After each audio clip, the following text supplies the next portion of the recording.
Ассалаумағалейкум, бармысыздар, армысыздар. Бүгінгі құрметті қонақтар, форумға келген. Мен өзімді таныстырып өтсем, Алматы облысы Жамбыл ауданы бойынша тілдерді оқыту орталығының қазақ тілі пәнінен оқытушысы боламын. Енді бүгінгі тілдесу клубына өзіміздің қонақ кәдемізді арнай кетсем деймін. Ақындар елі, батырлар елі деп жатады. Ендеше осы ақындығымызды көрсетіп, осы тіл және тәуелсіздік деп жазған бір өлеңім бар еді, соны тарту етсем. Егеменді елде болды қарасақ, қуанып едік тәуелсіздік аласақ. Аңсау менен осы күнді қартайды, өтіп кетті талай жаннан балашақ.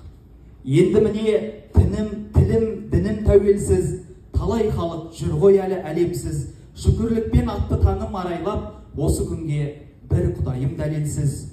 Өз тіліңді өзге тілден қалқала, өзге елге тілің барда шалқала. Өзге тілдің жетегінде жүремдеп, өз тіліміз кетпесінші қалқада. Қазақ тілім айбынымыз, даңқымыз, тілім барда емін еркін шалқыңыз. Ана тілде сөйлер едім деп жүрмін, өзге тілден өрге баспас халқымыз. Кейде қорқам, мәңгүрттерден сақтанам. Бәлкім солар тілімізді таптаған, бір үрей бар, соны айта кетейін. Қайтсем тілім, сенен мәңгі бақтабам.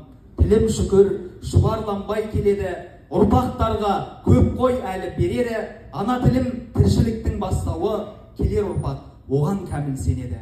Ана тілім, қазақ тілім біліңіз, тілім менен біз әрдайым іріміз.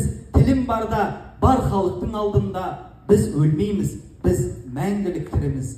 Жаса тілім, таптатпаймын ешкімге, даттай алмас тілім сені ешкімде. Сені сақтап қалу үшін ана тіл, арманым жоқ, симай кетсем бұл жалғанға, дүниеге 5 күнге.